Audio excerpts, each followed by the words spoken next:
గ్యానో tooth paste. ఇది Vestige వారి అద్భుతమైన టూత్ పేస్ట్ అని చెప్పవచ్చు. దీనిని గ్యానోడర్మా అనే పుట్టగొడుగు నుండి తయారు చేస్తారు. ఈ పుట్టగొడుగులు ఎక్కువగా మెడిసిన్ లో ఉపయోగిస్తారు. ఈ పేస్ట్ వాడడం వల్ల నోటి దుర్వాసనను పోగొడుతుంది, నోటికి ఇన్ఫెక్షన్ రానియకుండా కాపాడుతుంది, ఇంకా దంతాలను కూడా తెల్లగా మెరిసేలా చేస్తుంది. ఇది శక్తివంతమైన రెడ్ మష్రూమ్ నుంచి తయారు చేస్తారు. ఇది నోటిలోని బ్యాక్టీరియాని అరికట్టి క్యాన్సర్ కణాలను కూడా చంపివేస్తుంది.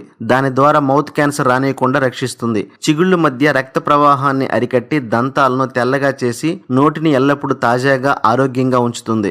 ఈ గ్యానో టూత్ పేస్ట్ ను ఒకసారి వాడిన వారు దాని రిజల్ట్ ను పొంది మరలా వాడతారు. ముఖ్యంగా పిల్లలకు, డయాబెటీస్ ఉన్న వారికి అద్భుతంగా పనిచేస్తుంది. పిప్పి పళ్ళు ఉన్న వారికి కూడా చాలా బాగా ఉపయోగపడుతుంది. పళ్ళు తీపులతో ఇబ్బంది పడుతున్న వారికి చక్కగా ఉపయోగపడుతుంది. దీని యొక్క ప్రభావము 1 లేదా 2 నెలల్లోనే మంచి రిజల్ట్ ను పొందుతారు. ఇది థ్రోట్ క్యాన్సర్ రానియకుండా కూడా చేస్తుంది. ఖచ్చితంగా ప్రతి ఒక్కరు ఈ